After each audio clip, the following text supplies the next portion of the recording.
Need a boost? Sometimes all it takes is tapping into your inner cool. Icebreaker's gum helps you unleash the confidence within. Each chew releases a rush of icy flavor powered by cooling flavor crystals, sending a wave of refreshment to reinvigorate all your senses. Icebreaker's convenient pack fits everywhere, from car cup holders to backpack pockets, so you can find your cool wherever you go. Grab Icebreaker's gum online or at a store near you. You know what's really terrifying? That unfinished college degree lurking in the background, just sitting there, waiting for you. That's where Southern New Hampshire University comes in. With flexible online degree programs, there's no commuting, no rigid schedule, and no more excuses. Plus, they have some of the lowest online tuition rates in the U.S. Visit snhu.edu/morbid to learn more before your degree becomes just another story about what could have been. Chilling crime cases are mysterious, but finding coverage shouldn't be. With the State Farm Personal Price Plan, you have options and can personalize your plan to help create an affordable price so you can get back to cracking all of life's bigger cases. Talk to a State Farm agent today to learn how you can choose to bundle and save with the Personal Price Plan. Like a good neighbor, State Farm is there. Head to statefarm.com to get a quote. Prices are based on rating plans that vary by state. Coverage options are selected by the customer. Availability, amount of discounts and savings, and eligibility vary by state. Hey weirdos. I'm Ash. I'm Alaina. And this is Morbid, and something really fucking creepy just happened. No line was cut, no whale was freed, and the captain's mind was not on greed, but he belonged to the whaleman's creed. She took that ship in tow. Soon may the wellerman come to bring us sugar and tea and rum. One day when the tonguing is done, we'll take our leave and go. So this is Morbid Haunted as Fuck Edition, and First it was Haunted Edition, and now it is Haunted as Fuck Edition. because when we started this out, we're like, cool, it's spooky lighthouses, guys. It's volume 2. We're very excited. Haunting things are fun. And then I was moving my microphone around a little bit to get it more comfortable, and I was like, oh, you know what? Let me stop recording and just check to make sure that it's not making any like boom, boom, boom sounds. Right. And this is what happened. This is what happened when we recorded the first one. Be ready. Hey weirdos, I am Ash. And I'm Alaina. And this is Morbid Spooky Lighthouses Edition Volume 2, motherfucker! I'm so excited for more spooky lighthouses. Yeah. So yeah, I don't know what that means. I don't know if we're supposed to be doing this episode, but we're gonna forge ahead. We're gonna go forth and conquer. It's gonna be like the Oregon Trail, and we're just gonna forge across the river. Yeah, that was a lot. Let's hope we don't get like yellow fever. Yeah. Well, yeah, we cut most of that like first part because we didn't want your ears to start bleeding in your car. No. But we were explaining that we're gonna do like a fucking haunted week this week. Yeah. And just have a bunch of haunted episodes because they're fun. They are fun. We're just feeling in a spooky mood. We're feeling like we want to be ghosty. Yeah, I just like the summer is starting and it's making me miss October.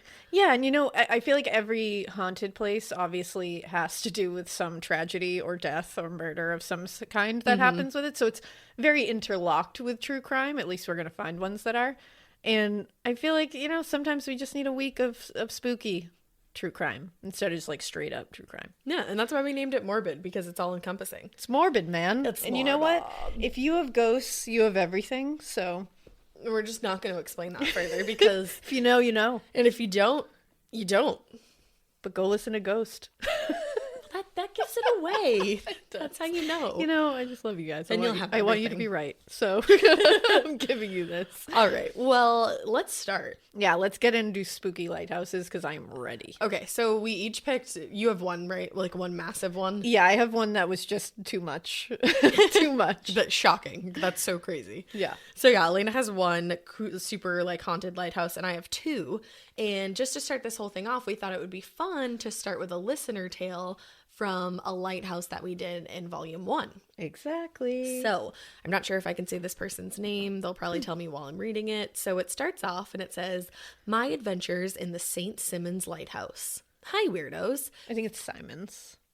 Is it? I think it is, yeah. Oh, my bad. Is it Simon? Yeah, it is. Simon. It is Simon. You're right. I'm leaving. So We're already off to a great start here. Killing it. Hi, weirdos. Fellow millennial Capricorn here. Oh, hey. Oh, Oh, hey. I hail from the pretty okay state of Georgia. I was delighted after a shitty day at work to select your Haunted Lighthouses episode to listen to it while crying in the shower. Oh my goodness. I'm sorry that you were crying in the shower, but like we've all been there. Yeah. Although I live in Athens, my home away from home is St. Simon's Island. Growing up, my family would visit at least once a year. I've spent days, if not weeks, riding my bike up and down the island, and I have come across some seriously spooky places and stories. Oh, I love that. I've been to the lighthouse countless times, and the stairs to the top are indeed very creepy. You can tour the lighthouse, including the living quarters on the second floor.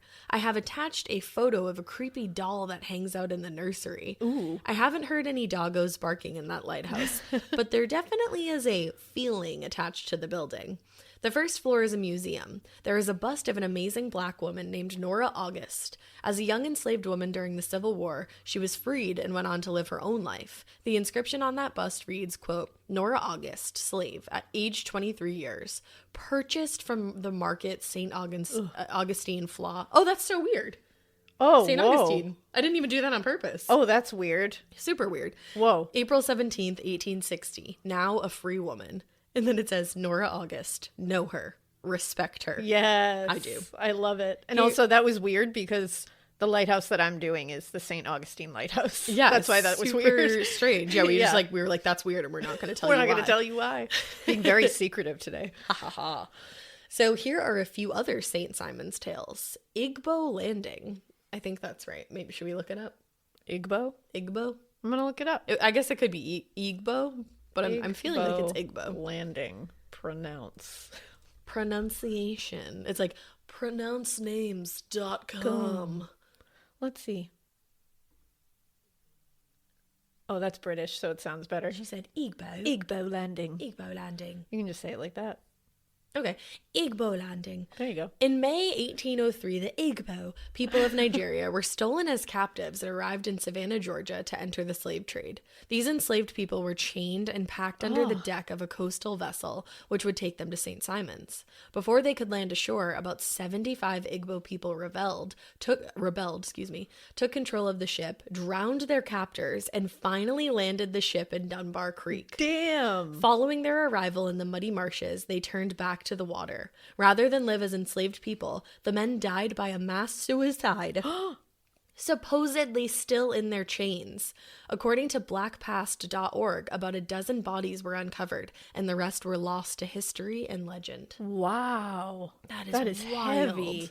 That's why that place is so heavy. Oh, man. All right, the next tale.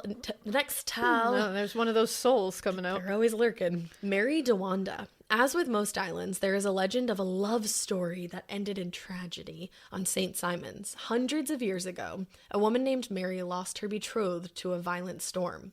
Horrified and heartsick, she ran into the waves, perhaps on a horse, and died. There's now a rumor of a wandering lover haunting the shores of St. Simon's. There's always a wandering lover. There always is. There has to be. I want to be a wandering lover, but I don't all at the same time. No. I want to see a wandering lover and like give her a hug. Yeah, I want to see one and just be like, it's going to be okay. Yeah.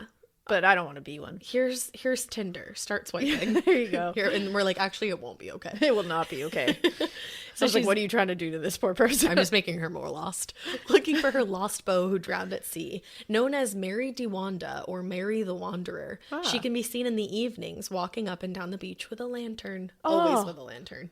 I got like chills when you said that. Doesn't she sound beautiful though? I picture this woman just walking along the beach holding the lantern. I see like the wind blowing these really like ethereal skirts back. And they're white. Yeah, and it's all very gauzy and very just like airy and back then was like so much spooky. It wasn't better, but like it was better than now.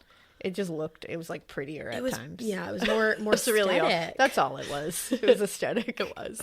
All right. The Light in the Graveyard is the next one. I'm for it. Christ Church Cemetery is a gorgeous old graveyard near Ford. I can do this. Near Ford Frederica on St. Simon's Island. You did it. I did it. Long ago, a man lost his wife to an illness. The widower knew that his beloved was terrified of the dark, so he visited her grave every night to make sure that she had a lit candle illuminating her tomb. And I can't even get a text back. My heart just exploded. What love. That's literally love. I don't want you to be scared of the dark when you're dead. So I'm my going to goodness. light a candle by you Oh all the my time. goodness. They say that you can still see a flickering light in the cemetery after dark, long after both lovers have passed away. I'm obsessed. Oh, I love that. they also say, my friends and I run a YouTube channel called Country Fried Cryptid. Stop it. Where- I think I've seen their I think YouTube I have channel. too. And it's awesome. Yes. Oh my God. Where we explore spooky sites in Georgia. We even visited the place where Marion Stembridge lived his worst life in Milledgeville. Stop it. We are on a hiatus, but hope to get back to investigating haunted Georgia again soon. I hope so. That is amazing. And then they said, side note, for my birthday this year, I ventured up north to sleep over at the Lizzie Borden house. Yes. While I didn't get any spooky vibes. Whoa. Interesting. That's shocking. I did find it amusing that someone left an ibuprofen in the offering plate upstairs in the John Morse room. That's amazing. You know, for those headaches that the Bordens must have been having in the afterlife. Yeah. I think it's probably nice to do. I hope you enjoy these photos, including me cosplaying Mary Duwanda, one of Dunbar Creek, and one of me trying to climb an oak tree. I will be sure to keep it weird down south for both of you. Thank you. I'm not going to say this person's name because they didn't specify. But their YouTube channel That's true. is pretty rad. So check out their YouTube channel. Oh, that's so funny. I definitely have come across that, and I've definitely watched videos and like As soon as I read it, I was been like, into it. that sounds really familiar. That's really cool. That was also just like the perfect opening to this episode because Yeah. you gave us like a little tidbit of each tale and you Yeah. said it so beautifully. Thank you for doing that, because that was like a really well put together It was. history there. I liked that a lot. I loved that. All right, so should we start off with St. Augustine, do you think? Yeah, let's start off with St. Augustine, because I also have a listener tale that can set us up for that. Oh my goodness, listen to you. And by the way, if you've sent in, which you've sent in tons of lighthouse stories and suggestions and listener tales, we love them. Keep them coming. We're going to read those on listener tales episodes as well, so they won't get lost in the shuffle and not used if they're not Don't worry. used with the particular lighthouse episode. So I wanted to make sure people knew that. And to specify, you can totally like go, because I saw a couple that were like, I won't bore you with like my whole Yeah. experience there. And I'm like, no, that And it's wouldn't like, oh bore no, me. give it to me. Yeah, like suggest it and then tell me your experience. And also, I just realized that this is even weirder because this one's about St. Augustine, but it mentions St. Simon's. what the fuck? I just realized that. We did not plan this whatsoever. We each pulled these tales separately. completely separately. Wow. Weird. What's happening today? There's a lot of haunted shit happening right now. Well, this feels just like that Feels we're in right. line. And also, you and I have like been really in line Yeah. lately. Like we were recording Scream last night, and I swear I like took a thought from your head and Yeah. said it out loud. It happened several times. and it was like a complex thought. Yeah. Like not just a regular like, yeah, I want chicken for dinner. yeah, you would suddenly say something, and I was like, I was just thinking that. Yeah. Yeah. Maybe We're we just bonded rearranged the room. Yeah, maybe that's maybe- what it is. here. It's like a nice vibe. Yeah, maybe the shui is going The good. shui is good.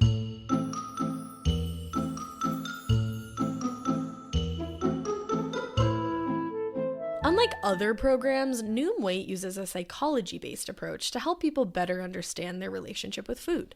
It teaches them how to be more mindful of the way that they eat and gives them the skills and knowledge that they need to build long-lasting, positive habits.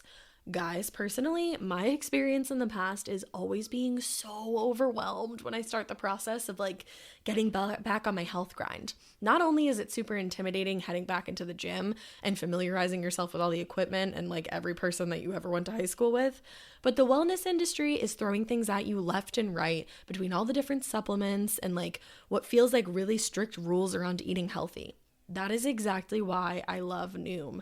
Noom believes that the only place you really need to start with is your mind. With Noom Weight, you'll take a path toward better health one lesson at a time. Their psychology-based approach helps you change the way you think about food and health rather than demanding you to change your entire lifestyle. That is just not going to be good. When I started Noom, I had no idea that there was actually so much psychological meaning behind all the different choices that I made surrounding my diet. I'll give you an example. I always felt like I was supposed to finish the plate of food in front of me because that's how I grew up as a kid, and I know that's how a lot of people grew up as kids. So over the years, I did not listen to my body when it felt full, but instead I was like subconsciously following rules from my childhood. Ever since I've recognized that, it's become so much easier to just listen to my body, and now I recognize when I'm truly done with a meal and satiated. I'm also enjoying exercise so much more than I used to because I'm eating cleaner, fueling my body, and looking at exercise as an amazing thing that my body can do instead of like a weird punishment for eating a cupcake. Noom truly catered to my personal experience, and I really appreciate that because Noom doesn't believe in restricting what you can or can't eat. Instead, Noom gives you the knowledge and the wisdom that you need to make informed choices that are going to help you to get closer to your goals. Noom understands that building long-term positive habits can be hard and filled with ups and downs. That's why Noom believes that it is about progress, not perfection, because everybody's journey looks different.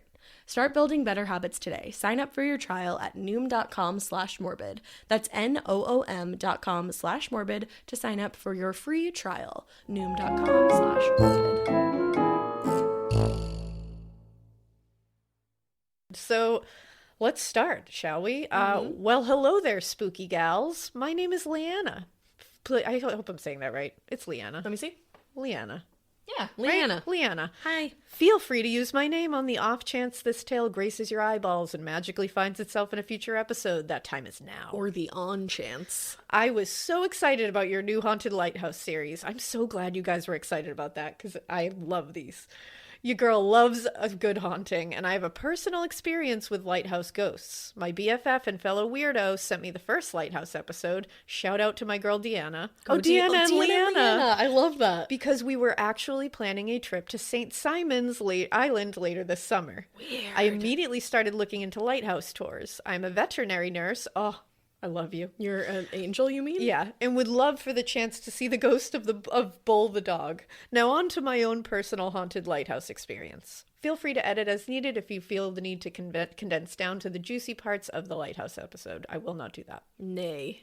I grew up in Florida and would visit the St. Augustine Lighthouse almost yearly as part of school field trips. I remember as a child always getting a strange feeling when we went up the iconic lighthouse, but it wasn't until I was in my late 20s that I finally got the chance to do their ghost tour. As an empath who has had my fair share of paranormal experiences, I was excited to finally hopefully experience something at a place I grew up visiting and learning the history of. I've submitted another listener tale of the other ghostly encounters if you're interested in hearing more. Obviously. I'm going to keep your name in consideration, and I'm gonna search that shit right after this. Me too. You're on the next listener tale. At the start of the tour, guests were handed one EMF reader per group and were instructed to try to be as respectful and take things as seriously as possible in hopes of maximizing the chance for an encounter. This is where I shot a glaring side-eye at my too cool for school younger brothers, who at this point were scoffing and disinterested, to put it mildly. My husband, Matt, was the one who was most excited for the tour, so he started as the one holding the EMF reader. Everything started relatively uneventful. We walked around, Matt asking questions, hoping to cause the EMF to light up. So far, nothing. During the tour, we learned of a lighthouse keeper, I'm going to talk about him, Peter Rasmussen, who, to summarize, was fond of two things: cigars and being strict. I love that. That's like Papa. It really is. He's fond of more than just that. But yeah, but cigars he loves. He does. It was said he was a stickler for manners, and he hated when gentlemen would wear hats indoors. Well, guess who is currently breaking that rule? My husband and two brothers, all prancing around inside with their ball caps. I suggested to Matt that I try holding the EMF. The second it touched my hand, it lit up like a fucking Christmas tree. Hell yeah. To test it wasn't a fluke, I asked some questions. Is somebody here with us? Lights. Did you used to work here? More lights. Do you wish these young gentlemen would remove their hats while inside? Lights going fucking crazy. He's like, take your fucking hat off. He's like, ding, ding, ding. The lights timed perfectly with the questions, so it was decided I was the designated EMF gal for the remainder of the tour, much to my husband's chagrin. This is also where my brothers started switching from disinterest to the heebie-jeebies. They felt extremely on edge the rest of the tour. That'll come into play later. Oh, and when I returned to that spot of the initial interaction later in the evening, I couldn't help but detect the faint smell of smoke, even though the area was a smoke-free zone. My asthmatic ass has been well trained to know when smoke is present. It ain't easy being wheezy. Always funny. My other experience, I believe, was with one of the young girls who tragically passed while playing in a construction cart that smashed into the bay. I'm going to go into that when I go into that episode. Oh, sad. We are at the innkeeper's house where there are several tales of the girls tugging on clothing and playing hide and seek. Women are primarily who report having these interactions. I was sitting on a bench with my husband and one of my brothers. The other was already waiting in the car at this point. Still holding the EMF, I decided to ask some questions targeting the little girls. Are one of the girls here? Nothing. My name is Leanna. I'd like to play a game with you if you'd like. One little light flash. Would you prefer it if the boys left? Another teensy flash. At this point, my brother declared, "Fuck this," and went to join the other by the car. My husband switched to a bench further away. I placed the EMF reader down on the bench on the exact spot where my brother was sitting. Lights all the way to red. Ooh. I locked eyes with my husband, who saw the whole exchange, and he gave me a nod to continue. I spent the next 10 minutes or so playing a guessing game with whatever spirit had graced me with her presence. I would try to guess things like her favorite color, and the EMF would light up like crazy when I got the answer right. Even though I didn't experience anything crazy like a full-body apparition or disembodied voices, I still can't deny that the experiences I had were anything but paranormal and very exciting. My brothers to this day don't like talking about the tour, and I'm convinced they sensed something that made them uncomfortable. Thanks for reading my spoopy tales, and definitely keep it so weird that you stay open to experiences, because you never know what little ghost girl just wants to play a game with a kind stranger, but not so weird that you traumatize some teenage boys who just wanted to wear a baseball cap. I love it. I love that. Thank you, Leanna. Thank you. And that's going to play really nicely into my tale now. Let's go. So I'm covering the St. Augustine Lighthouse. Yeah, yar. It was built in 1874, the one that is at least... So it was actually on there in one form or another on this island from way back in 1586. Shit. Is actually when there was like versions of this lighthouse. That was a long ass time ago. But the one we're going to talk about was built in 1874 originally. It is 100 Red Cox Road is where you can find it, and that's in St. Augustine, Florida. Alrighty. Now, I didn't realize while I began researching this that St. Augustine is the oldest city in America. Oh, I didn't realize that either. I had no idea. For some reason, in my mind, it would be like Salem. Yeah, Salem. Yeah. Like somewhere in Salem. I mean, that was like, what, 16 whatever? Yeah. So, yeah, I could see why you thought that. And then, like, you think, like, Roanoke. Oh, and all that, yeah. You know? And this was before that, which is crazy. crazy. Yeah. Now, it was established by the Spanish in 1565, and it was named after St. Augustine, who was the patron saint of brewers. He was apparently a hard partier with a, quote, with wicked living and false beliefs. And then he was converted and became chill. So he's now the patron saint of stopping vices and chilling the fuck out, basically. I kind of feel like in the beginning he was me. Yeah. And then he became you. Yeah. Like, so St. St. Augustine is kind of like the dual sides. He runs throughout us. Yeah. Wow. Yep. He sounded like a really fun time. Yeah, so he's just now the patron saint of, you know, stopping, fucking around, and chilling the fuck out. He's the patron saint of fuck around and find out. Truly. Now, there were lighthouses before this one, like I said, as early as 1586, but they were destroyed by, you guessed it, the Civil War. Yeah. Or just fell prey to the elements and erosion. Like a couple, like at least one of them just like fell into the sea. Imagine just like, home. Yeah, the sea's just like home. Scoop. I'll take that. So this one was built in 1874 and it still stands. In 1981, it was added to the National Register of Historic Places. And you can go visit if you want. I want to. I literally wrote, go do it. I will. Do it.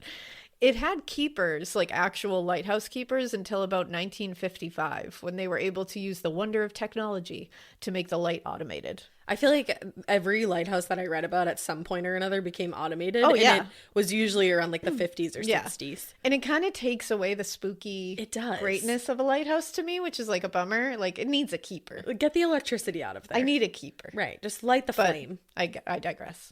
Now, it has 219 stairs in it, and it is the observation deck is 165 feet up. All the way up. Very high up. Now, back in the good old days, there were sometimes up to 3 lighthouse keepers at once that had to be running this lighthouse. There was always like a head keeper and like 2 assistants. Yep. And shit went down, my friends. There were some real tragedies that happened with the keepers over the years. And I get so excited when I can find a newspaper about a ghost story, especially the origins of a ghost story. Because then you can actually be like, oh, this is for real. Like, this isn't just like a rumor. Exactly. And I found one for this one. So I'm happy. It's like, yes, confirmed. So we're going to go through the tragedies and the deaths that have occurred here. And then we're going to talk about the paranormal activity that has cropped up as a result of these. LFG. Now, the first thing that I want to chat about is the tragic tale of Joseph Andrew, who was the keeper in 1859.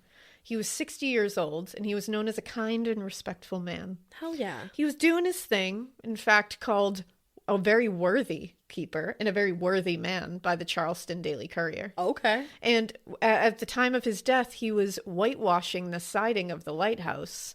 So he was like way up. And he was still working. 60 years old, and according to the reports that day, the wind was wild. Oh. He was standing on some scaffolding, and it was bucking to and fro. Tragically, he fell from the scaffolding, and according to the article, which goes into graphic detail about exactly what happened. Because it was probably like an old-timey newspaper. Of course, it's from 1850-something. Yeah, they're like, he fell off, and 3 of his ribs fell out, and his eyeball was over there. Well, not quite that, but it's still crazy.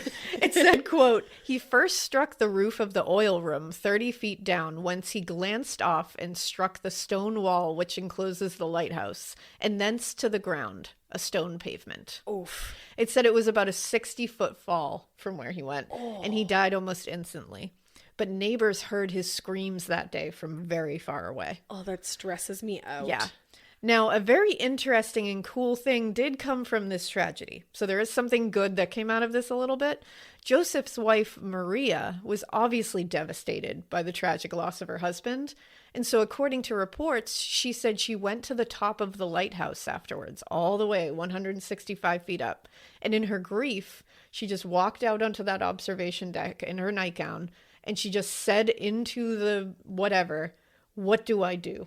Oh. And she claimed very adamantly that she heard her husband's voice in the wind say, "Tend to the light." My body did the... Like that too, that little like... Oh. Yeah.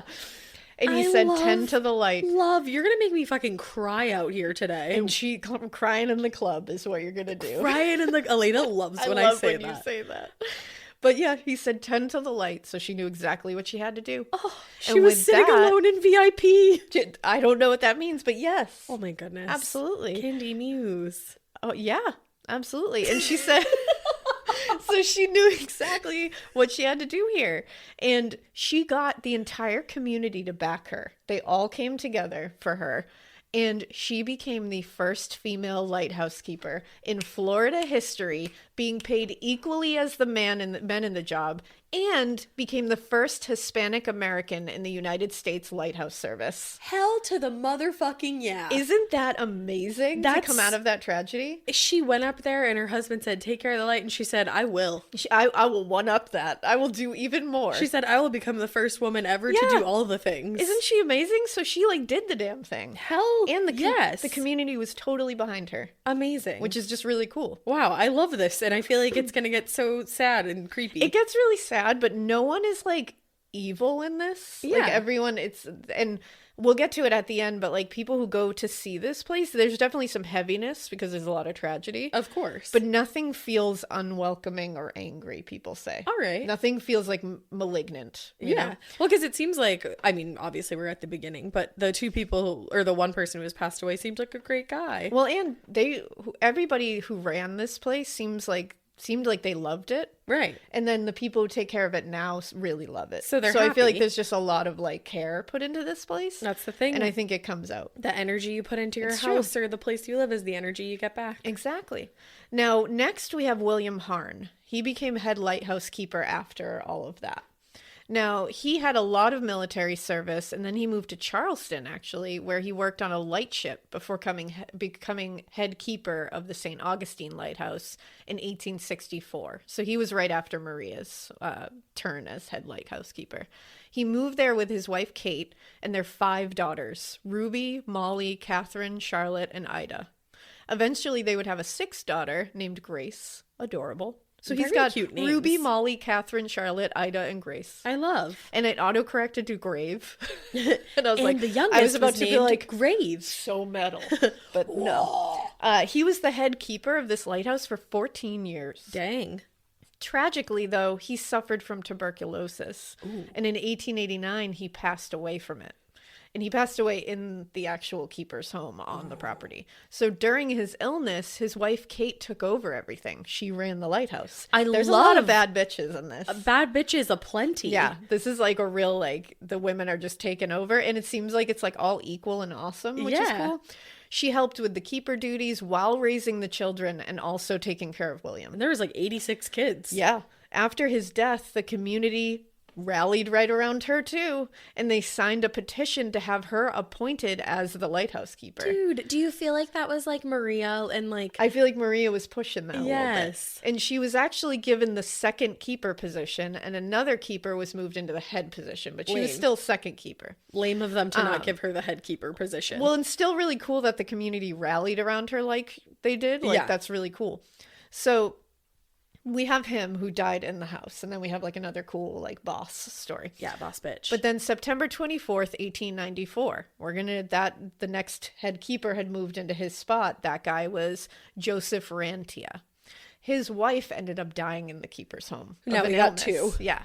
It's unknown how. We think it's just an illness or something happened. There's no like murder involved. There's no like anything crazy or sensational. it was the 1800s. It was like natural Yeah. causes because she was 25. Exactly, because she was just a person. Yeah. No, he was the keeper, the head keeper for 12 years. Okay. So people really love this job. They stick around for a while. They do. Now, in 1873, a truly harrowing tragedy happened at St. Augustine Lighthouse. This is where it gets bleak.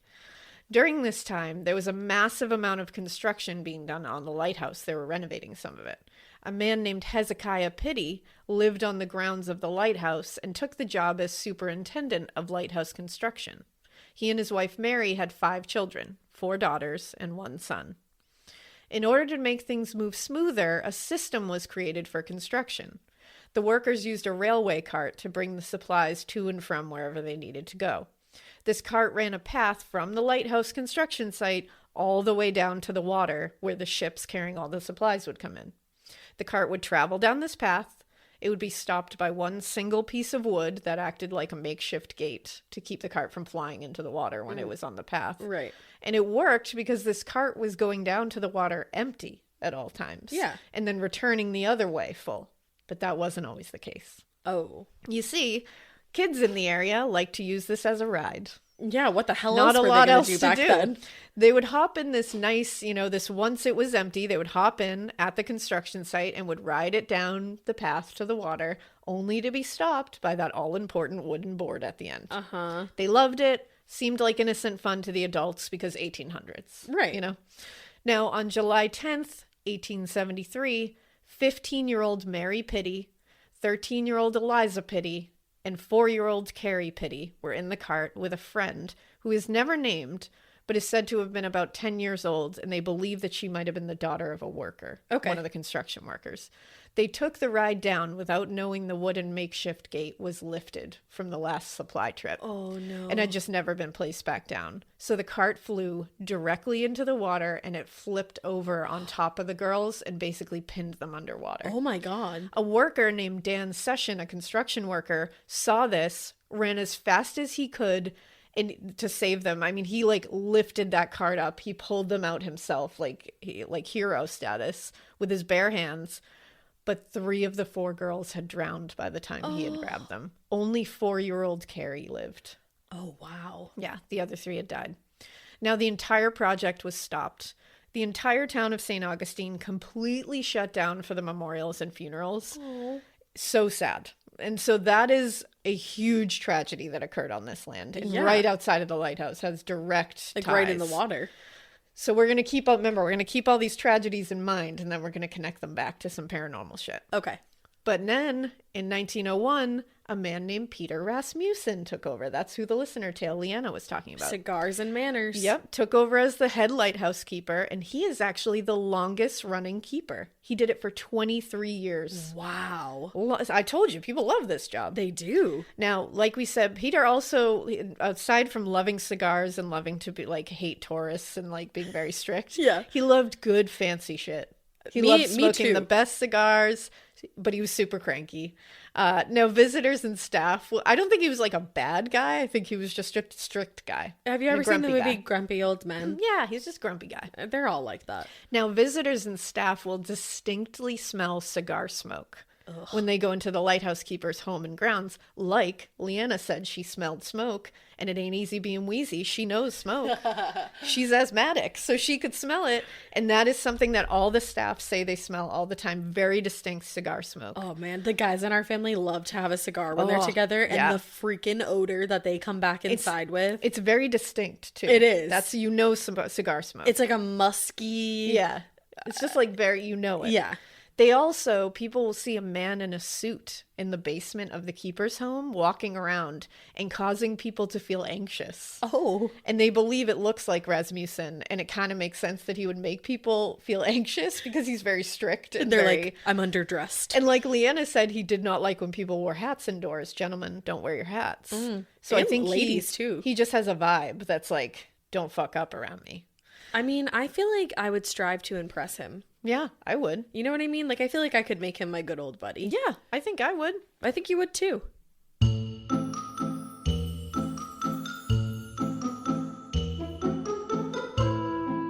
I absolutely love the look of false lashes. They instantly give my eyes like more definition, more drama. They make me feel sassy, you know? But I don't love how hard they are to apply sometimes, or how messy lash glue can be if you make a mistake. I've literally glued my eye closed once, like I'm not joking you. And plus, for me, it's too much of a hassle to put them on every single day. That is why I am freaking stoked about today's sponsor, Roderm. Roderm offers access to a clinically proven eyelash growth serum for people who want longer, thicker, darker lashes. And if this treatment is right for you, you can get it prescribed online. The results speak volumes. In a 16-week clinical trial, eyelashes grew by 25% in length, 106% in fullness, and 18% in darkness. To get your prescription eyelash growth serum, all you have to do is complete a free online visit and answer standard questions about your eye health and medical history. After you submit your information, a Roderm affiliated healthcare provider will get back to you within 48 hours. And if prescribed, your eyelash growth serum will be delivered to your door with free 2-day shipping. There's no need for an in-person appointment, and you always have the option to message your provider with questions, which makes it so convenient. Right now, if prescribed, new members will receive 10% off eyelash growth serum from Roderm when you go to roderm.com/morbid. Shipping is free, and you'll get free unlimited follow-ups with your healthcare provider to support you throughout your eyelash growth journey. roderm.com/morbid. So you heard it here first. We're going to make Peter Rasmussen our good old buddy. You can sit with us, Peter. Yeah, you can. It's fine. I meet Peter at the park. I get being cranky. I get Yeah. it. Sorry if you can hear my chair moving. I'm like moving a lot. Sorry if you can hear my chair moving. I'm like moving. A lot. I like that. There's a lot of movement I'm happening like here. moving. I'm moving a little bit. My Now, chair is like squeaky and yours is like not. I know. I don't. Yeah. Yeah, Listen, look. You're right. Because I'm moving around and I don't hear it. I have like a farting chair. You know? You have a gassy chair. Yeah. She has ibs. I was about to say it, but I was like, I'll let you say it. I'm always going to say I'm not it. going to out your ibs more than you already do. Peter would hate this conversation. Oh, Peter would be hard. Oh, no. Maybe we wouldn't make him I don't our think good old buddy. he would want it. Think of how often we burp. Yeah. He would not that want to be our work friend. out. Oh, man. Sorry, Peter. And I do love a hat. It's true. I do love a hat. But I personally feel as though indoors it's bad luck. So Oh, there you go. There's a lot of bad luck stuff. there is. I gotta have you make a list I can do so. because I feel like I commit a lot of these faux pas. Treasonous acts. These treasonous acts that are of gonna bad get luck. you luck. Gonna get me got. You're gonna get So- you mal luck. mal luck. Malluck. Well, let's get to the last lighthouse keeper. You know, Shall let's we? get to him. We shall. He manned the lighthouse from 1953 to 1955 when it became automated. Wah, Womp womp. Boo. His name was James Pippin. Is this the audition for Pippin? Is this the audition for Pippin? Every lighthouse keeper lived on site in the keeper's home during their time at the post, and James did as well. But he eventually moved out of that home and off site, which was never done before. I feel like that defeats the purpose of being the keeper. Well, he said the reason was that he said, quote, "That big house was haunted and I will not stay another night in it." Ooh, So he was like, fuck that. No way. He said he would hear maddening footsteps all night upstairs, but no one was there. And he said he just couldn't stand it anymore. It just felt like people were walking around everywhere. Oh, I hate that. Now, I mentioned before that after that last lighthouse keeper, like we said right now, that light became automated. So now the lighthouse keeper's home was rented out because they didn't need to use it anymore. A man who was a leather crafter was renting it in the 1960s. He later reported that one night he woke up and he saw a little girl wearing a lace dress standing next to his bed, just staring at him. Get out of my room. And he said he shot up to look at her, and she just closed her eyes and vanished. Well, thank you for getting out of my room. She got out of it. She was like, sorry. She just closed her My eyes bad. and left. Just closed her eyes and vanished. I wish I could. Honestly, what a superpower. I know, you're just uncomfortable, and you're like, oop, And I'm gone. and poof. Bye. Yeah, she was out of there. She was like, ooh, sorry. Sorry Didn't to mean disturb to wake you. I don't know. She's like a little creepy. She's watching you sleep and then she's like, oh, you woke up. No fun. Well, that's kind of what kids do, though. It makes sense. I guarantee you that was Do like your the kids 4-year-old watch or you something. sleep? Well, you'll just wake up and your kid's just standing there and they're like, mama, mama, like just staring at you. Ugh. And you'll open your eyes like, what? Ah.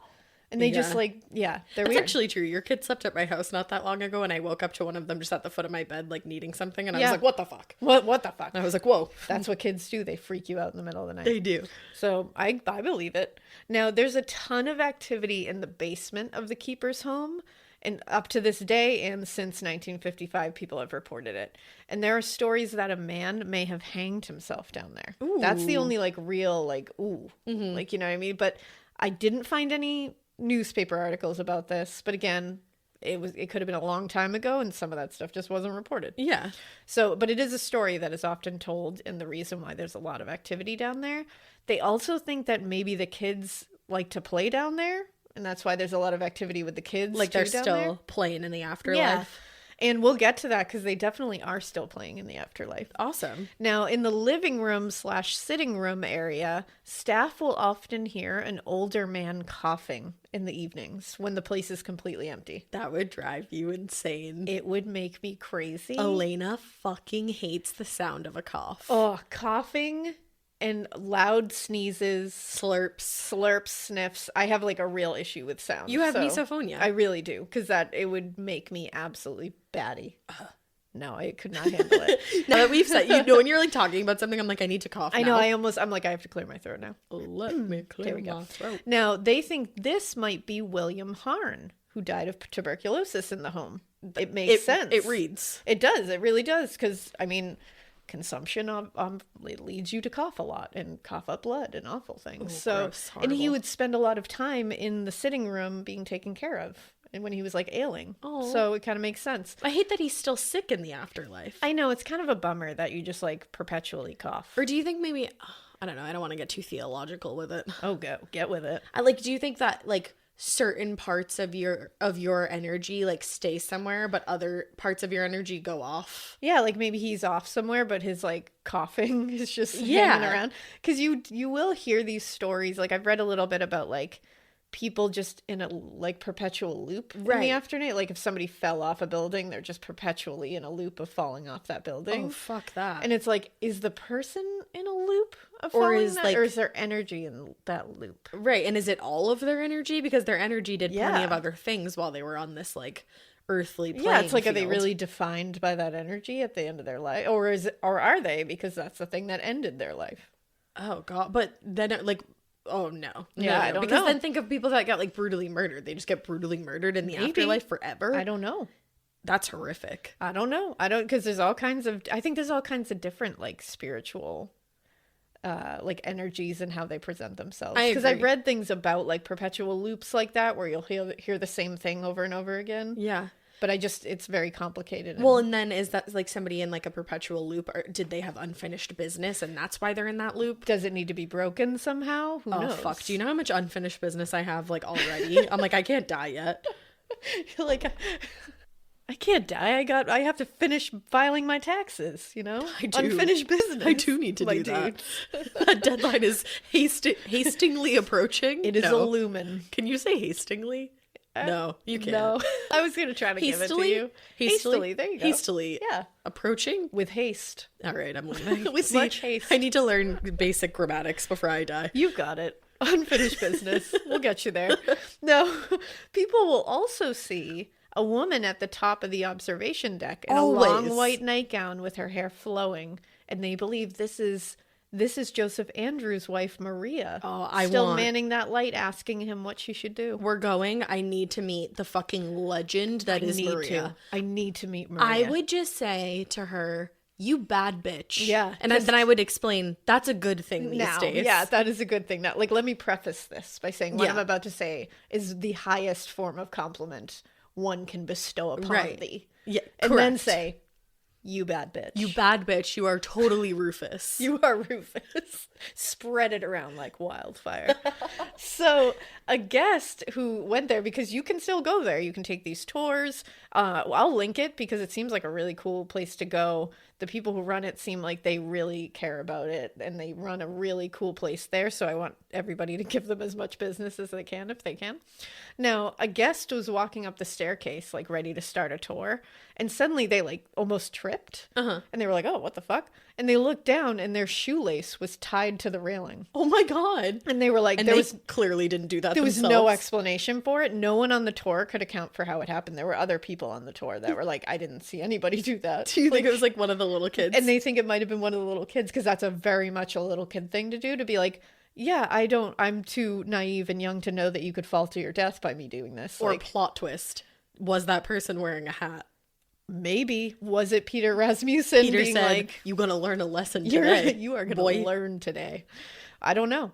Either way, you can also hear giggling a lot. They hear that, like, little girls giggling. They hear it. Staff members hear it. Visitors will hear it. Oh, that just, like, reminds me of the Blair Witch Project when they're in the tent, that one scene. And it scares the fucking daylights out of me. Because and you see like the little hands on there. No. And you hear like kids like lifting things. Oh, I just got the chills. Fuck. I hate that shit. Look at my arm. Look at my arm. I have goosebumps. Oh, I hate that part. Oy. I hate that whole movie. Fucks me up, man. Oh, so it fucks me up, man. It does. It really does. It does. No, staff members will say that often they hear giggling at the top of the tower. And they'll go up to check because they're like, lolling. I hope that's not an actual child up like 219 like stairs up there. Yeah, I usually so hope not. They'll head up there, and as they get up there, they don't hear it anymore. And then all of a sudden they hear it down at the bottom, and they go down to the bottom, they hear it at the top. Oh, that's so cute. They're just like fucking with them. That kid just wants you to get your cardio. Yeah, in. they're like, you know what? Heart health is important. Honestly. So the owners and staff, February. Yeah, right. The owners and the staff think that this is definitely the pity girls and their friend, like playing hide and seek. Cute. They'll also lock and unlock doors. Not so cute. And doors that are very hard to push open will like slam open or slam shut for no reason. Like they can't be blown by the wind. This is just like a force is actually doing it. That's wild. Now, during another tour, visitors and a guide used an EMF reader to ask the girls if they wanted to play hide and seek. And they got really intense readings and walked around trying to like play along with them. Now, apparently they were like walking around being like, are you over here? Like, I'm going to find you, like pretending to act That's like cute. you would with a kid. And apparently they found that it was spiking again under the staircase. And so they pretended to like find them by being like, found you. Then the reading dropped, and then they found it again by the kids' play table. So it was like they were like, found you, and they were like, aha, and they like ran somewhere else. Like it worked out, and it only stopped when more guests arrived in that area. And then the they were reading like freaked stopped out because they didn't want to do it in front of everybody. Oh my goodness. Now this next one gave me chills. The whole fucking thing is giving me chills. So there are times when people on tours will see a young girl and they'll talk to her, and then they find that she vanishes. They either look behind them and look back and she's gone, or she's just not there all of a sudden. You don't understand how badly I want to talk to like a ghost kid. Right? And like I want to like not know and then later find out that I had That's what a I convo with a ghost Yeah, kid. I want to not know as it's happening. Right. Now, often these girls are wearing period clothing, and people think they're just in costume Like as part of actors. the tour or something. But one time during a tour, a woman walked up to another woman on the tour and was like, your daughter is so adorable and she was so well behaved. Like, I just wanted to tell you, like, she was just like being like a really cool woman complimenting another woman, which I was like, Yes. fuck yeah. Because Mom she just, see mom. right? She walked up to her and was just like, your daughter is just so well behaved. Like, I just wanted to tell you, like, great job. Great job, mama. And this woman was like, wow, that's really nice of you to say, but I don't have a daughter. Oh, fuck. And she was like, what? I'm not sure what you're talking about. Not only was she like, my daughter's not here today, she was just like, I straight up don't She was like, I have a literally daughter. don't have a daughter. I love that she took the time to say thanks first. She was like, that's super Thank nice. you so much. Like, I'm all about women supporting women and like moms supporting moms, and like that was really cool of you to do, but and like continue to do that with other people, but I ain't don't me. have a daughter. So the woman who had complimented her was like, oh, I'm sorry, there was a little girl standing next to you this entire tour, and she was being so well behaved. And the other guests confirmed this as well. They were like, yeah, we saw that little girl. And the woman was shocked and was like, I don't have a child. oh my I don't have a child with me. And it was later confirmed with records that no child had been present on that particular tour or any tour going on at that time. Bitch, I'm vibrating out here. Yes. So that one freaked me out the most, that it was like there was a little girl standing with you the whole time. And she was like, excuse me? Oh my goodness. They also found footprints in the dirt of a little kid with bare feet.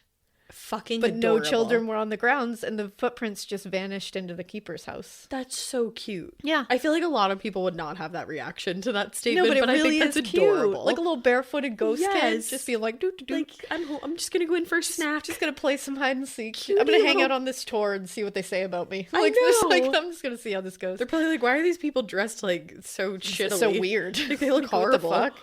Now, people around the lighthouse and visitor staff, this is a little scarier. They hear horrifying screams daily and nightly here. Awesome. And in fact, it has happened so often and the screams are so intense that the police have been called a lot because people think someone's being like injured or I hurt. love that at one point you were like, nobody feels like it's like Yeah. malevolent. Well- like, it's totally fine. Everyone feels happy. Here's the thing, that it's true. I will stand by that still. This they are attributing to Joseph Andrews' fall. That's what I was and the thinking. fact that his screams were heard so far away. But you're right. Like, it's not a great thing, but it's not something like that I think people It's feel not is going to like threatening. hurt them. Yeah.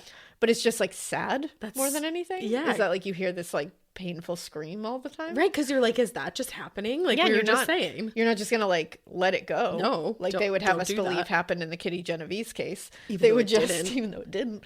But you're not just gonna be like, oh, someone else will take care of that. You gotta call and be like, hey, I don't know what's going on, but I hear some shit. Like, you Yeah. should probably check it out. Don't fall for the bystander effect. Yeah, don't do that.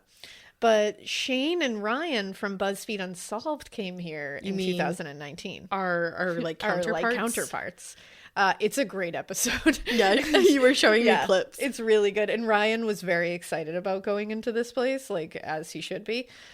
When they were in the parlor, I thought it was really interesting. They distinctly heard a man cough, and they got it on tape. Yeah, I heard that one. It's spooky as fuck. And is it Ryan who tries to like explain it away? No, that was Shane. who Shane was, like, tries to yeah. explain it away a little bit, and I was like, I don't know, man. I was on Even- Ryan's side. I will say, even Shane couldn't really explain this one away. He really tried couldn't. to, and he's usually pretty successful at making me be like, oh, yeah, you're right. Yeah, But counterparts. this one, no, I was It was a I was cough. with Ryan. I was like, that was a cough. It was. That was a man's cough. And they were sitting in the living room, like parlor area. Right.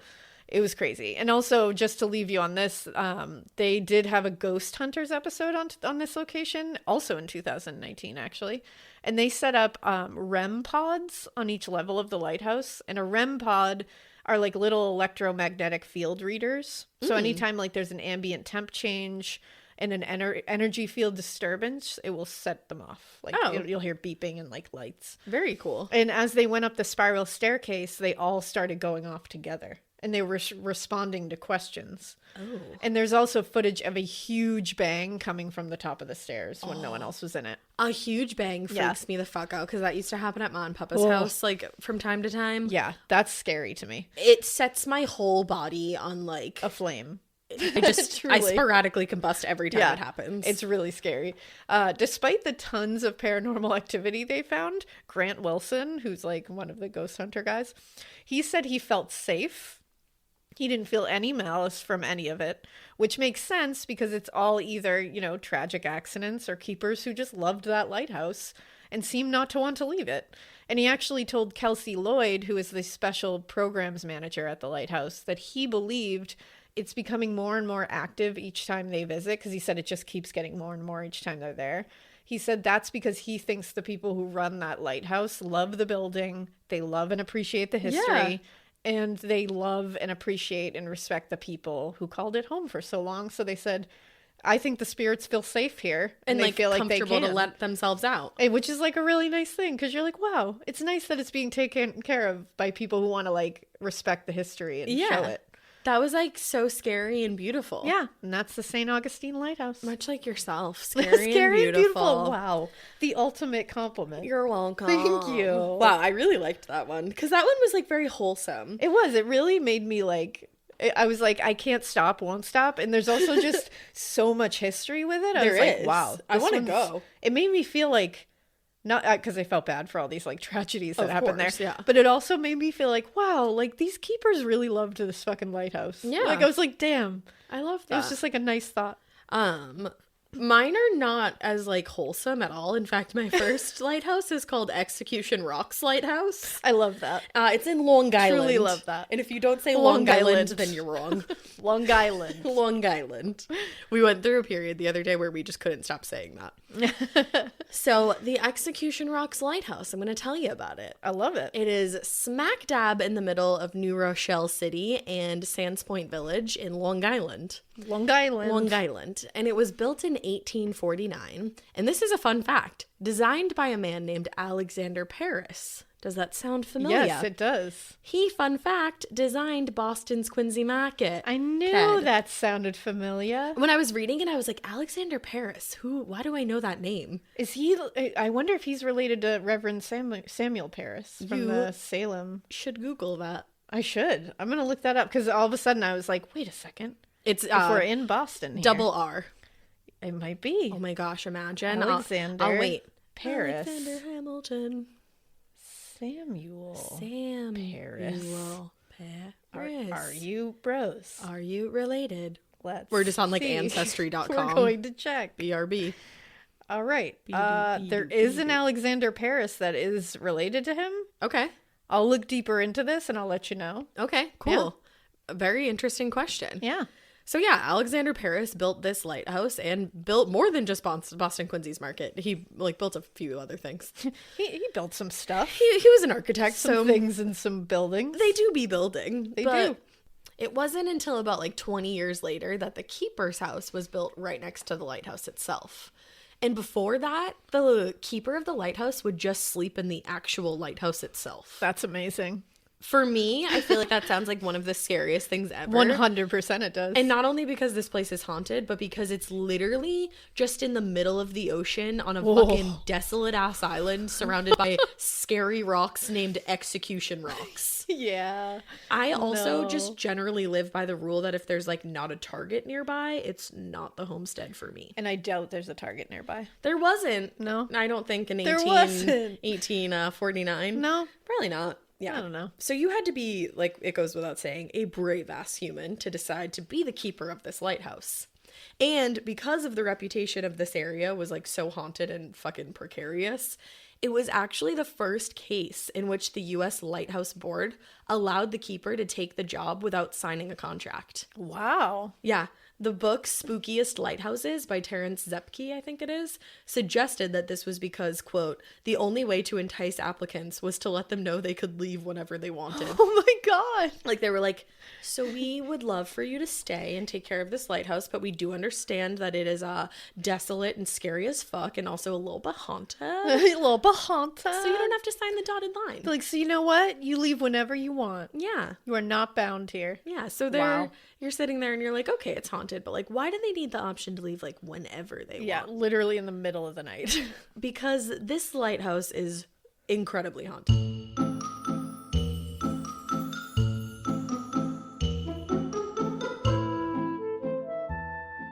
What do US News, PC Magazine, and Popular Science have in common?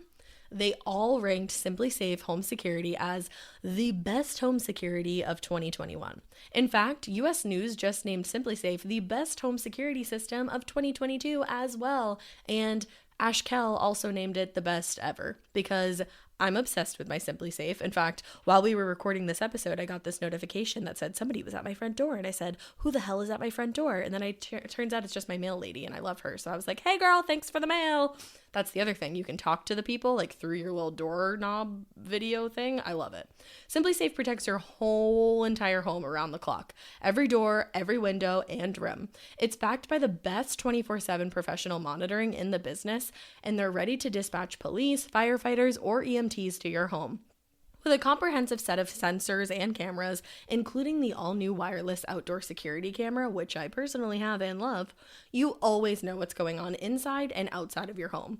Literally, we'll be like sitting in the living room watching TV at night and I hear a noise and I'm like, what the fuck was that? And then I'm like, oh wait, I can literally just look at my camera and find out that that was probably a raccoon and not a burglar. A burglar. Yeah, that's right. Simply Safe is less than $1 a day and you can set it up in around like 30 minutes. It's really simple to use. It didn't even take me 30 seconds it took me a lot more than 30 seconds. It didn't even take me 30 minutes though, is what I meant to say. The quickest installer in the land. 30 seconds didn't even take me that long. There's never a long-term contract. You can even try it for 60 days risk-free to see if you like it, and if you don't, send it back free of charge. Simply Safe protects over 1 million homes in the United States alone. You can customize the perfect system for your home in just a few minutes at simplysafe.com/morbid. Go today and claim a free indoor security camera plus 20% off with interactive monitoring. Go to simplysafe.com/morbid. Dude, life is so freaking busy. You got work, you gotta like clean your house if you don't want to live in a pigsty. You have groceries to buy if you want to eat and feed yourself. It's like so much to do. At the end of what can feel like an endless workday, the last thing I want to do is cook dinner. I'm like, no. In fact, I just texted Drew, what are we making for dinner? And he said, how about Daily Harvest? Because when your fridge is empty, the urge to order in and skip the cooking happens all too often. But thanks to Daily Harvest, I don't have that takeout temptation anymore. Daily Harvest helps me keep my freezer fully stocked with options that are delivered right to my door. They're delicious, nourishing, and the best part is that they're ready within minutes. Daily Harvest delivers delicious Harvest Bowl soups, flatbread snacks, smoothies, lattes, cookie bites, and more, built on organic fruits and vegetables. Daily Harvest has delicious options for any time of day. You got breakfast, lunch, dinner, snacks, dessert. Everything is always on hand in your freezer and ready to enjoy when you need it. I am obsessed with Daily Harvest. They have this freaking smoothie that tastes like it's ice cream. It's the strawberry and peach smoothie. I swear to God, I feel like I'm eating breakfast dessert. It's so good. And then at dinner, I just actually recently tried the tomato and basil flatbread and my mouth is actually starting to water. Like I'm going to have to swallow my spit in a minute because I really want that. It is absolutely delectable. See, I had to swallow my spit. With Daily Harvest, I never have to question if the food I'm eating is good for me. They create food that is both good for my health and the health of the planet. I love that. By supporting farmers who invest in practices that increase biodiversity and improve the health of our soil and delivering food in recyclable and compostable packaging, Daily Harvest does the work, so all you have to do is eat. And we all know I'm good at that, so thanks a lot, Daily Harvest. By the way, new on the scene is their delicious Harvest Bakes for those moments when you're looking for like homemade feels without any of the work. They are ready to bake, veggie-packed dishes, sizzling with gourmet level flavors that are big enough to share, but like you're not going to want to. Avoid the takeout temptation and get Daily Harvest. Go to dailyharvest.com/morbid to get up to $40 off your first box. That's dailyharvest.com/morbid for up to $40 off your first box. dailyharvest.com/morbid. It got its name Execution Rocks because any ship that wrecked onto the rocks would lose all its passengers like right away.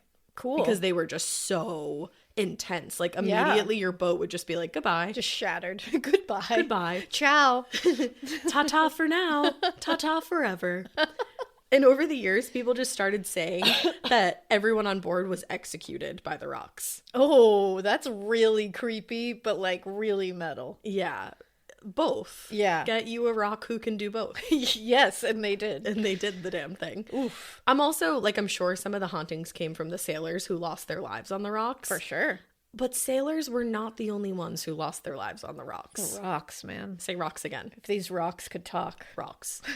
Back in the day, though, the British, they were like trying to avoid doing public executions because they didn't want to give the colonists another reason to be all pissed off at them. Yeah, of course. So they decided on this other totally humane way to, you know, execute those who had broken the law. And it involves rocks, so It I'm sure involves it's rocks. completely fine. It's super Yeah. humane. They would bring the criminals to the rocks surrounding the island during low tide, chain them to said Yeah, I rocks, see where this is going. and leave them there to wait until the tide would come in and eventually drown them. Slowly. Yeah. Oh, Inch do you by inch. want to know how slow? Yeah. The whole process of them being drowned would take 10 to 12 hours. They would just slowly watch that water rise. Yeah. Oh. And the tide would keep going in and out. So, like, it would get a little bit closer, maybe cover, like, your waist, and then go back out again. And then coming even more, and, like, you're starting to swallow water. So you're drowning, like, as slow as humanly possible.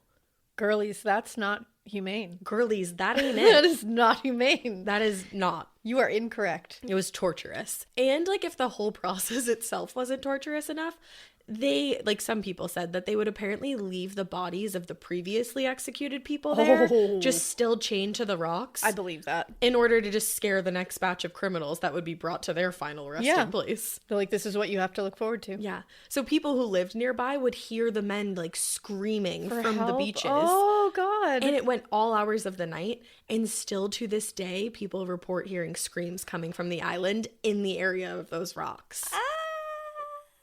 Yeah, like that. Yeah, like that. Just like that. Louder, though. That was like not even in my control. No, that scream. that That was- just came out. That's yeah. all I had. That was an involuntary Just movement. Yeah. I don't like it. That's like That's really gnarly. the most. That's very gnarly. You think that's gnarly. I do. We're gonna. Yes. It is gnarly. Yeah. But we're gonna introduce a character that you know. So, That I know. That I love. No. Okay. I hope not, at least. Oh, no. Okay, so according to that book that I mentioned earlier, Spookiest Lighthouses, Spooky. there was this psychic, and I know how you feel, but, like, I think she was onto something. All right. Hey, some of them are. Yeah. She visited the lighthouse on one occasion, and she said she felt the spirit of a, quote, aggravated male. Ooh. There was an aggravated male energy in the air. See, Isn't I there believe always? her.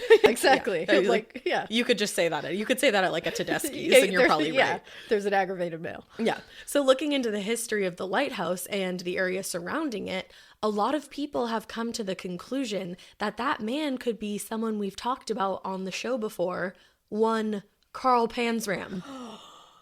Stop. Because he used the ocean surrounding the island to dispose of a good amount of people that he had murdered. Yes, when you said Execution Rock, Yes. I remember being like, why do I know that? But I didn't, it just wasn't ringing a bell. He would literally throw the bodies like 100 yards away from the lighthouse. Holy shit. Yeah.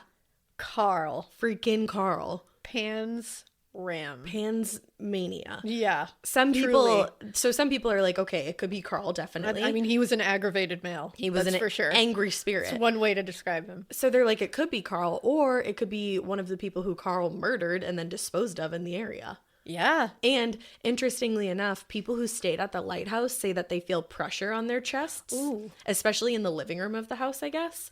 And Carl Panzram did strangle a few of his victims. Yep. So I wonder if that could have something to do with it. Oh, if Carl's just hanging out there, just like hurting people Still, I mean, I fully Fuck. believe that he would do so. 100%. Or it could even be the feeling of like not being able to breathe Yeah, because of all the drowning. people who drowned. Right. Absolutely.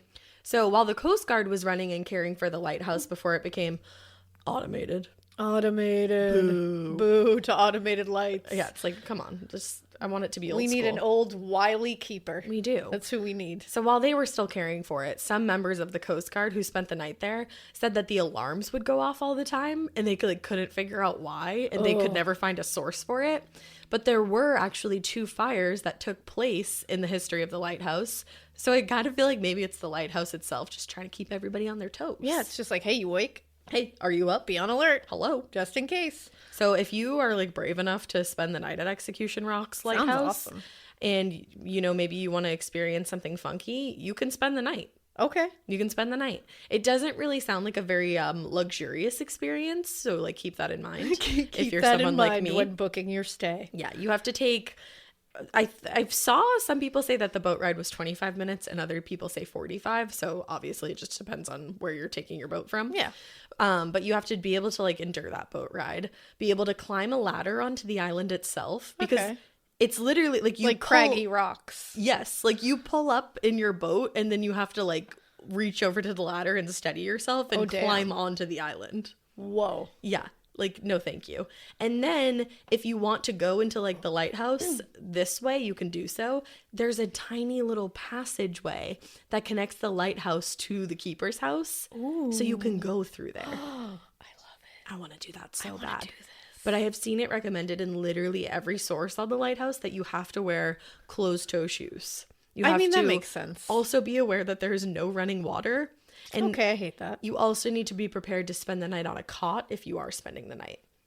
I mean, all that sounds pretty terrible. It does. So I would like to make you aware that day trips are also available. Okay, I was going to ask that. I was If like, I would you're- like to do a day trip. Yeah, maybe you're too scared of the hauntings, or maybe you're like me and you're too scared of the lack of running water. Yeah, see, that's where I'm out. Yeah. Like, that's where I've checked out of this whole thing. But, like, I'll go at night and do, like, a ghosty tour and then be like, bye. And I think you can. I saw that they did like this cool like Halloween boat ride I around love the when they do area. that shit. Yeah, it was fun.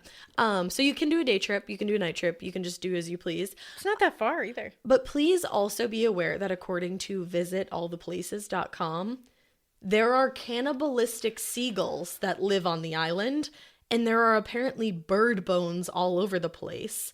And this source, visitalltheplaces.com, had pictures, and there were bones everywhere. Oh, Seagull bones, just everywhere. okay. I mean, as not a seagull, I feel okay with that. Like, I don't want, I'm sorry, seagulls, but Yeah. like, I feel okay. What if they become like, What if they branch out? yeah, what if they branch And out? they're just like, I'm sick of my own. What if they eat too many seagulls and then there's none left and then they have to start eating coming humans? at the tourists. I mean, Bring stranger a things have happened. parasol, I suppose, Yeah. and just whoop whoop. Get out of here. That's our sounds of fighting off seagulls. You're whoop whoop whoop whoop. And I'm Chunk. That's it. so that's Execution Rocks Lighthouse. Damn, I want to go there. Yeah, it was recommended a lot in the like folder where we have it in the Gmail, but nobody Yeah. had any experiences Really? there. So if you Interesting. have had an Execution Rocks experience, I would love to hear Please about tell it. us, because we're gonna go there at some point. Yeah, Long It's Island. not that far at all. How many fucking times have we been to Long Island? Long Island. I We love got Long family Island. on Long Island. Hi, cousins. Hello, cousins. Hi You know there. who you are. I hope. Imagine if somebody was like, I'm your cousin. I'm 23 and me. I mean, yeah. I know my cousins. Okay. I know my cousins. I know most of them. I know them. I know them. Whatever. Cousins. You know what I mean? Cousins. It's losing all meaning. It is. It's like rocks. Say rocks True. again. Rocks. So my next lighthouse is Wood Island Lighthouse, and it's in Saco Bay, Maine. Oh, okay. We're staying on the East Coast. I like it. Yeah, I didn't even do that on purpose. These are to be places we honest. can easily go to. I like that. We could. So this lighthouse and keeper's home, they were built in 1808 by Benjamin Beale and Duncan Thaxter. Yep. Like, I believe that. Yeah. I was was like, I'm for that. You were born to build things. Yeah, lighthouses especially. Or maybe not. Oh, The original lighthouse was about 45 feet tall, and it stood next to the keeper's house, which was so fucking small. I was gonna say. When it was first built, it was a one-story home with measurements of 17 by 26 feet.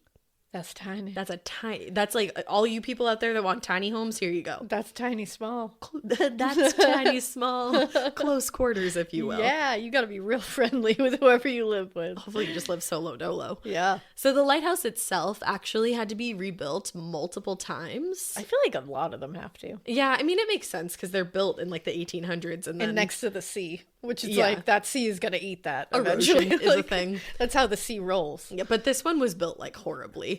The original builder's work was really bad, and then the second build was somehow worse than the first. Good. And just left plaster like dripping into the ocean. Cool. We're learning from our mistakes. We are totally. Finally, in about 1854, we did learn from our mistakes. Cool. Because that's when the final build took place. And in the rebuild, they actually attached the keeper's house to the lighthouse with like a covered walkway. Ooh. So it was very luxurious I know. for lighthouse vibes.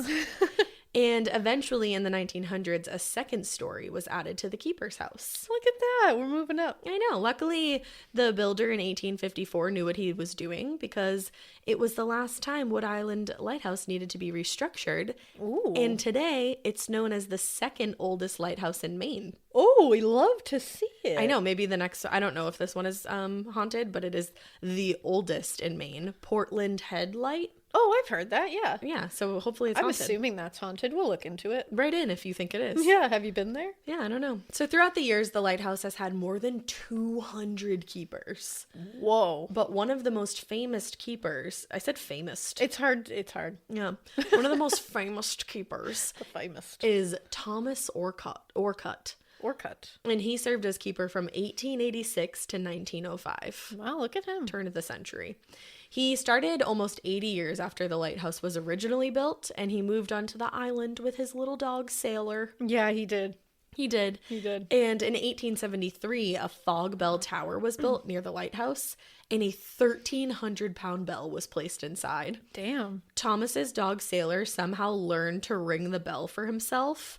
And even though there was an automated way for the bell to ring, Sailor was like us, and he was like, I'd like to keep it old school, please. Yeah. And he was like, I'm working in this lighthouse. He became the famous bell ringer. Oh my God, stop. That's precious. Anytime a ship would pass and sound off, Sailor would do the same in return. That's precious. Oh my God, can you imagine if you like sound off when you come in and you hear that bell ring and you're like, thanks, Sailor. It's Sailor. He became famous. They wrote like multiple newspaper articles about him. I love it. I know. Good for Sailor. I know. You know, get it, man. So Thomas Urquhart was still serving as the keeper in the late 1890s when the island's most famous tragedy took place. Uh-oh. So I'm going to tell you a little story. Tell me a story. In 1896, there were two 24-year-old guys living in a shack on the opposite side of the island. It was a pretty big island. The shack was really supposed to be used as like a den for hens.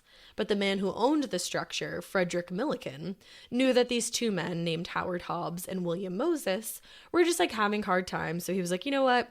Why don't you just live there? Just pay me like a small amount in rent and like just don't be dicks.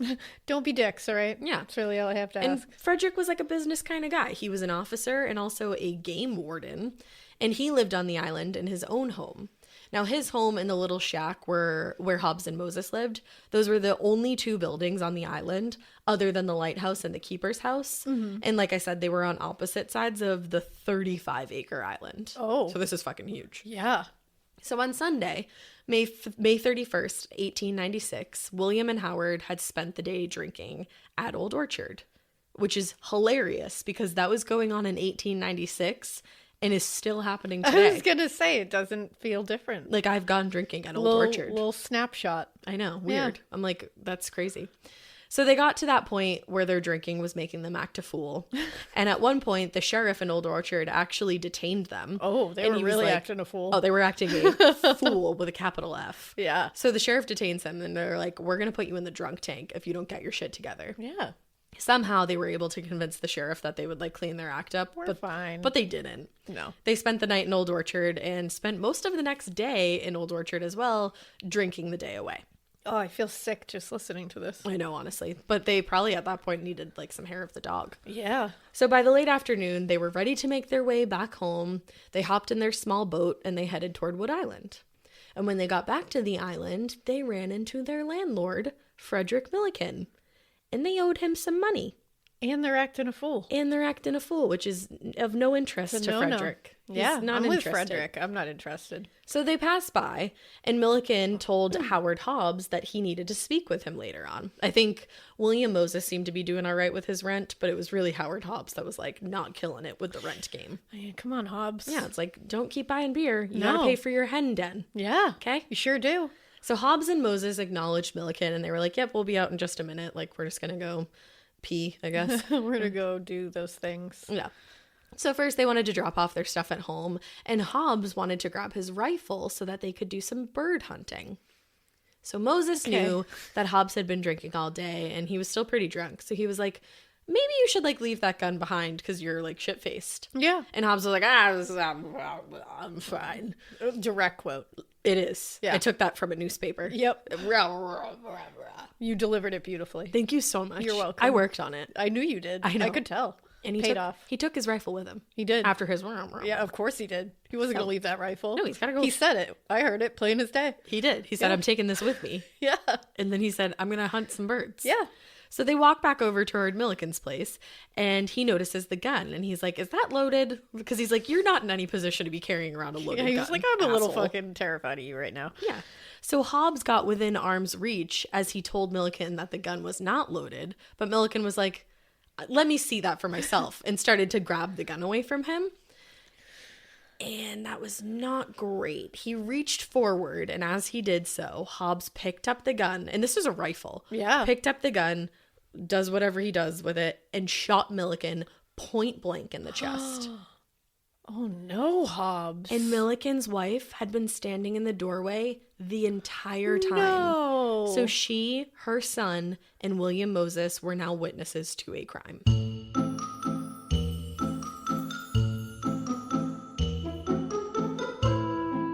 In a remote hybrid world, when information is just scattered across tools, it's so hard to have the full context to get your work done, especially when you're working cross-functionally.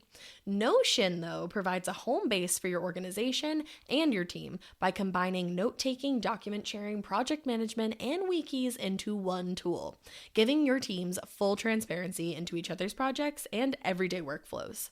For companies of all sizes, Notion provides one central and customizable workspace that can be tailored to fit any team and bring all teams together to get more done and move faster. And if you own a small business or a big business or any kind of business, you know that you got to move quickly.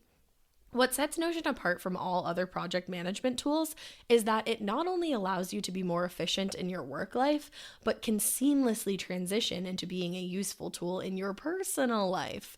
Notion is an all-in-one team collaboration tool that combines note-taking, document sharing, wikis, project management, and so much more into one space that is simple, powerful, and beautifully designed. With powerful integrations, an API, and seamless navigation, you'll have everything you need in one spot so that you can make speed your advantage without the silos and context switching that slow companies down. Plus, Notion has a worldwide network of millions of users creating templates, tutorials, and new inspiration. The product is getting better all the time, and you will always have the support that you need. Learn more and get started for free at notion.com/morbid. That's notion.com/morbid to help you take the first step toward an organized, happier team today. Notion.com/morbid. Oh no. So Mrs. Milliken gets her husband and carries him inside and gets him settled because he's still breathing at this point. Oh my God. And she has him lay down, and she sends William Moses to get a doctor, but he has to row to another island to get a doctor, or to other land to get a doctor. And she tries to get the gun away from Howard Hobbs. She's like, you got to stop, get that out of here. You got to stop shooting people. Please. Yeah. So he gets mad, and he threatens to shoot her, too, if she touches his gun. He's like, I don't want her touching my gun. And apparently at this point, Frederick raised his head, Frederick Milliken, and was like, she's never done anything to you. You leave her alone. Oh, what? A man. Yes, he's a good man. Dying from a gunshot wound. Look at him. He's just like, know what? Leave my wife alone. Yeah. You dick. You actual asshole. So instead of escalating the situation more, Mrs. Milliken looks at Howard and she's like, go get the lighthouse keeper. We need somebody to come help. And remember, this is Thomas Urquhart. I was like... What? She's sending the guy who did it to She go is. get this She guy. certainly is. I'm like, I don't know if you should send him away. Thomas is fine, don't worry. I don't know. Okay, cool. So back then, worried. lighthouse keepers were actually in charge a little bit. They held some kind of authority. Yeah. So Thomas Urquhart needed to be aware that a man had just been shot on the island. Yeah, that's a big deal. So as soon as Hobbs relays the story to Urquhart, the two men run back over to Milliken's home, but they learn that he had died while they were on their way back. And as soon as he heard, Howard Hobbs rushed back with his shotgun in tow, or not his shotgun, his rifle in tow, sits on his couch in his hen den, writes down a letter saying that he's doing what he's about to do, and he shoots one shot into his right temple. Oh. So when the police arrive on scene, Mrs. Milliken explained the whole situation and told the police the only reason her husband wanted to speak with Mr. Hobbs was because he hadn't paid his rent in a while, and there was no sign that any of this would have happened. No, of course not. So these Wow. days, people who visit Wood Island claim that they hear shouting voices and they can hear them from the lighthouse. And they will also see dark figures appear out of nowhere and vanish without a trace. And a lot of people have come to the conclusion that the island is being haunted by Frederick Milliken and Howard Hobbs. Yeah, of course. Now, I believe it. So, like, that's the end of that story. Just ended really tragically. Yeah, that's like bummer. And now they're haunting the island. Yeah, they are. And now, like, apparently there's some, like, wily, mischievous ghosts, or other people are. Because during, like, some restoration of the keeper's home and the lighthouse itself, the people working on the project would lose their tools or just, like, misplace different things and then find them somewhere totally random. And they were like, I definitely didn't put that there. That's wily. It is wily. Yeah. And a set of keepers once thought that they had lost a bunch of wax pencils that they needed to post weather updates. Oh, yeah. And they found an entire batch of them just hidden in a storage room. He just hid them. I Yeah. love that they're just hiding things. I was like, I feel like Howard Hobbs is like getting litty titty in the afterlife and just doing this for a lol. 100%. And like maybe Frederick Milligan is like, it's okay, like I'll help you hide this. Like, we can bro out in the afterlife. We can bro out after you murdered me after getting Cold drunk. blood. I know. For no reason after just getting drunk for 2 days. Literally. On Orchard Beach. And I think he was drunk like all the time. Yeah. Based on the... It sounds like it. It does. Oy. So one night, some of the crew working on these restoration, they thought it would be a good idea if they just spent the night on location because it was kind of a long drive for them. Of course. They were like, we don't want to have to drive the next morning. But they were up all night hearing different voices and they heard the shouting and they started hearing people running throughout the building. But like they would wake up and all of them would be accounted for and they'd look around and no one would be there. And like running. Yeah. Oh. So they were like, no, like we are leaving. And legend has it, they are not the only people who heard voices in the building. Apparently, and I couldn't find anything to validate this, but it's a fun haunted thing. Yeah. Well, it's not fun.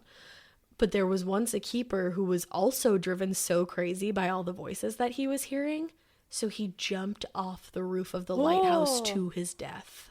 Oh, damn. Legend has it. Legend has it. And that is Wood Island Lighthouse. Damn.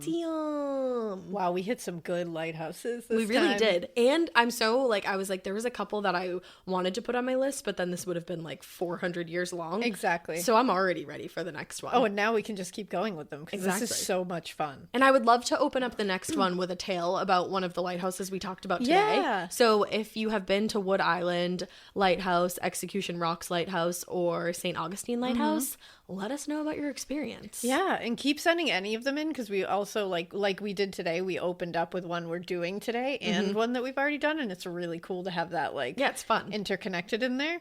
So this has been awesome. And you can send those to morbidpodcast@gmail.com and just put, like, lighthouse or spooky lighthouse in the...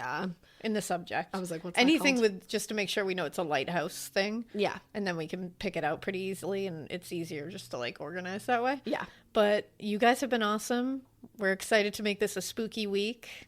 I am like, I'm living in the spooky I'm zone fully right in now. the spooky mood right I now. feel like I can, like, hear it in my own voice. I think, you know what I think happens? This happens to me every year. What? We get closer to June when like summer's about to begin, and I feel more and more like I need fall. Yeah. It's like as soon as June hits, I'm like, okay, well, I'm over this. I want fall. Yeah. And I'm already in that mode of like, we're nearing summer and I know. want fall. I also want fall. So, but I can smell it. It's coming.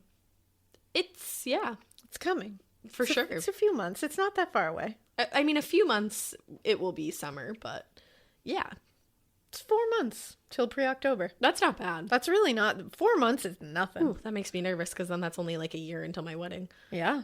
Lots of And shit to actually, do. 4 months until my book comes out September Yeah, 13th, The Butcher and the Wren. bitch. You can pre-order it at anywhere you want right now. tinyurl.com/The Butcher and the Wren. Or you can get it at Waterstones, and that's a signed copy, guys. Go get it. Hey. Look at that. Well, a natural slip-in. That was like a good one. I'm saying. Well, we hope you buy Alaina's book. Yeah, We at hope Waterstones if you want. They have signed copies.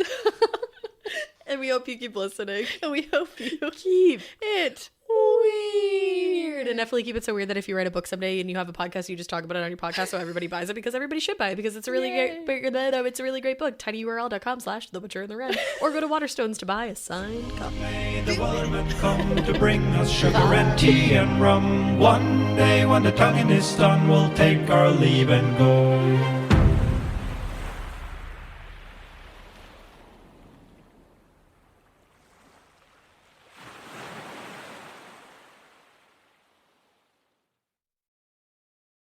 Waking up exhausted, foggy, and running on empty? For me, one of the missing pieces was magnesium support. That's why I added Magnesium Breakthrough by Optimizers to my nightly routine.